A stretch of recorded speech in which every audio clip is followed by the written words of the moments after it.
तो दोस्तों, मेरा नाम एडवोकेट अतुल चौबे है और आज हम लोग चर्चा करेंगे जो नए कानून आया है उस नए कानून में कोर्ट किस तरह से एफआईआर लॉन्च कराएगी, एफआईआर दर्ज करने का आदेश देगी, इन्वेस्टिगेशन का आदेश देगी।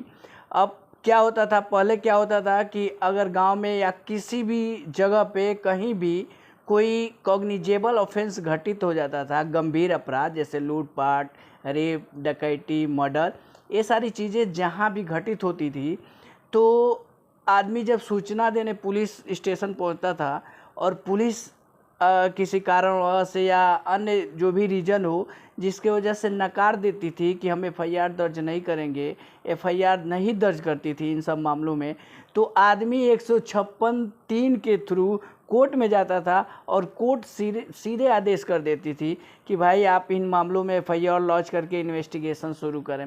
चूँकि कोर्ट का काम है इन्वेस्टिगेशंस के लिए ऑर्डर करना, तो अब वह सेक्शन 156(3) सीआरपीसी बदल चुका है, पूरी तरीके से नहीं बदला है, उसमें कुछ चेंज हुआ है।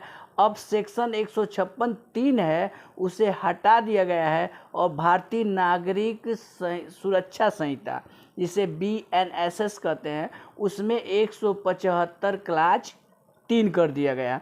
तो अब 156(3) का हम कंपेयर करेंगे और 175(3) का। लेकिन इससे पहले दोस्तों आप लोग को पूरा सेक्शन यानी 156 का क्लास 3 है, तीनों पढ़ना होगा, और 175 का क्लास 4 है, ये चारों पढ़ना होगा। अब संशोधन देखिए, जो नए कानून आए उसमें संशोधन क्या हुआ है। पहले 156 पढ़िए। पहले सेक्शन जो 156 था वह 156(3) क्लास में बटा हुआ था, उसके 3 पॉइंट इंपॉर्टेंट थे। अब क्या कर दिया है, 175 में थोड़ा पंप लगा के हवा भर दिया है और बढ़ा दिया है, 4 क्लास कर दिया है और 1-2 पॉइंट अमेंडमेंट करके इसमें जोड़ दिया है, जो जानना आप लोग के लिए ज़रूरी है। और ये अब सबसे इम्पोर्टेंट चीज़ है, बहुत महत्वपूर्ण बातें हैं जो आप लोग को एकदम जानना ज़रूरी है। अगर आप हमारी वीडियो पूरी तरीके से देख लेंगे तो आपके माइंड में मैं सेटअप कर दूंगा कि 156(3) और 175(3) में डिफरेंट क्या है, पूरा सेक्शन में डिफरेंट क्या है।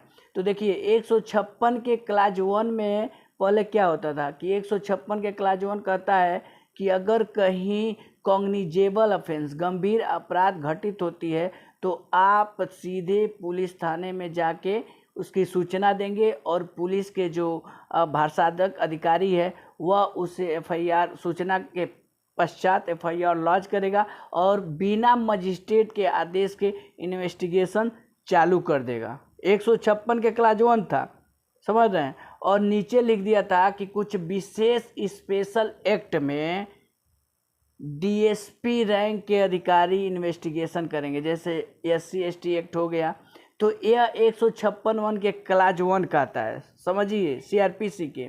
अब जो भारतीय नागरिक सुरक्षा संहिता है उसका 175(1) क्या कहता है, सेम सारी चीज़ें वही कहता है, बस एक चीज़ यहाँ पे संशोधन में जोड़ दी गई। और अब पूछिए क्या, ध्यान से सुनिएगा, सबसे इम्पोर्टेंट चीज़ है। तो इसमें जोड़ के यह कह दिया गया कि अब क्या है, एसपी साहब को पावर दे दिया गया है कि वो किसी भी अपराध की गंभीरता को, उसके नेचर को देखते हुए डीएसपी रैंक के अधिकारी को इन्वेस्टिगेशन का आदेश दे देंगे। अब ध्यान से सुनिएगा, पहले क्या था कि कुछ एक्ट लिख दिया गया था कि इन एक्टों में सीओ साहब, डीएसपी साहब इन्वेस्टिगेशन करेंगे, लेकिन नहीं, अब एसपी साहब बताएंगे कि अपराध गंभीर प्रकृति का है कि नहीं। यानी एसपी साहब को पावर दे दिया गया कि एसपी साहब आप कहेंगे भाई ऐसन बा, ये सब मत कर जानी, अपराध बहुत गंभीर प्रकृति के बा, हम देखनी है, पढ़नी है, तो लागत है हमें इन्वेस्टिगेशन डीएसपी साहब के दिहल जरूरी बा। तो एसपी साहब को यहाँ पे क्लास 1 में पावर दे दिया गया। दूसरा 156 का क्लास 2 क्या कहता है कि अगर कोई इन्वेस्टिगेशन ऑफिसर कोई इन्वेस्टिगेशन करता है तो आप इस आधार पर बैलेट नहीं कर सकते हैं कि इनका जुरिडिक्शन नहीं था। मान लीजिए जुरिडिक्शन उनका हाटा का है और कसियाँ आके उन्होंने इन्वेस्टिगेशन कर दिया, तो आप ये नहीं कहेंगे कि नहीं आप हाटा के हैं तो कसियाँ कह लिए हैं। सेम क्लास जो 2 है 156 के क्लास 2 और 175 का क्लास 2 में कोई संशोधन नहीं, सेम का सेम कंटेंट एक ही है, दोनों सेम है। अब क्लास 3 आइएगा, सबसे इम्पोर्टेंट चीज़ है, यह जानना आप लोग के लिए सबसे इम्पोर्टेंट चीज़ है। 156 क्लास 3 कहता था कि पहले आप पुलिस के पास गए और पुलिस एफआईआर लेने से मना कर दी, आपका एफआईआर लॉन्च करने से मना कर दी, तो आप एसपी साहब के पास गए, एसपी साहब भी नहीं कुछ किए, तो आप 156(3) सीधे मजिस्ट्रेट के पास आते थे और मजिस्ट्रेट साहब डायरेक्ट आदेश कर देते थे कि आप भाई इन्वेस्टिगेशन करें। लेकिन अब मजिस्ट्रेट साहब ऐसा नहीं करेंगे, अब डायरेक्ट करने के लिए रोक दिया गया है 175 क्लास 3 में। अब 175 के क्लास 3 ध्यान से सुनिएगा, अब 175 के क्लास 3 में कह दिया गया है कि अब आप 106 एफआईआर एप्लीकेशन लगाएंगे तो सबसे पहला काम करेंगे एफिडेविट लगाएंगे। और एफिडेविट लगाते समय भारतीय नागरिक सुरक्षा संहिता के सेक्शन 173 के क्लास 4 को डालेंगे एफिडेविट में। अब 173 क्लास 4 क्या है पता है आप लोग को क्या है वो? तो उसके लिए आपको पढ़ना पड़ेगा, और वो ये है कि 173 के क्लास 4 यह कहता है कि अगर आप गए पुलिस स्टेशन और पुलिस स्टेशन के भारसाधक अधिकारी एफआईआर लिखने से मना कर दिए हैं आपको, तो सारी बातें आपको एफिडेविट में अब देना होगा, तब जाके मजिस्ट्रेट साहब सुनेंगे।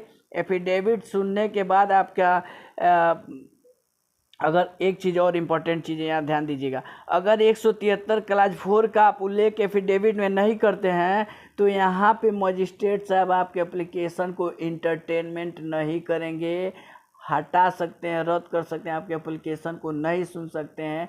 173 क्लास 4 इम्पोर्टेंट हो गया है यहाँ पे।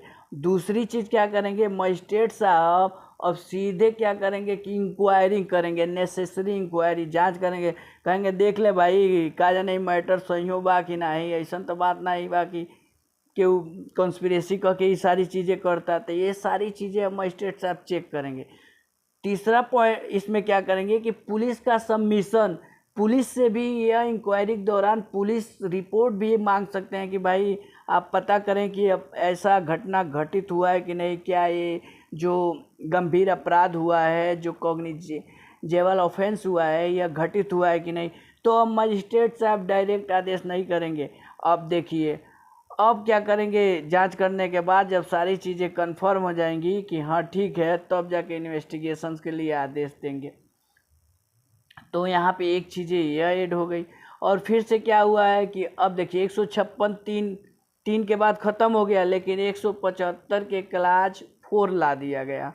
अब क्लास 4 आया, क्लास 4 आया उस पर हम बाद में चर्चा करेंगे। लेकिन जो 175 के क्लास 3 है, इसमें कहा गया है कि अगर मजिस्ट्रेट साहब affidavit, inquiry necessary, police submission, ये तीनों चीज़ें बिना ध्यान दिए अगर आर्डर करते हैं तो आप उस आर्डर को चैलेंज कर सकते हैं कि ये आर्डर उचित नहीं है, रिवीजन में जाके।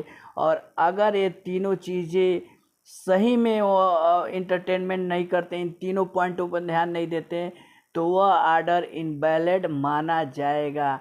तो अब क्या हो गया भाई, हमें तो लग रहा है कि सीआरपीसी ही अच्छा था, सीआरपीसी की सेक्शन ही सही था, क्योंकि भाई वहाँ कॉग्निजेंस ऑफेंस हुआ है और एफआईआर के लिए अब 175(3) में इतना जांच, इंक्वायरी, पुलिस रिपोर्ट सब मांगेंगे। तो अब पता चला कि पीड़िता 1 महीना दौड़ता रह गया कि एफआईआर लॉन्च कराएं, एफआईआर लॉन्च करें, और पीड़ित 1 महीने के बाद खुद घबरा जाएगा, भाई कुछ हमारी तो सुनवाई ही नहीं।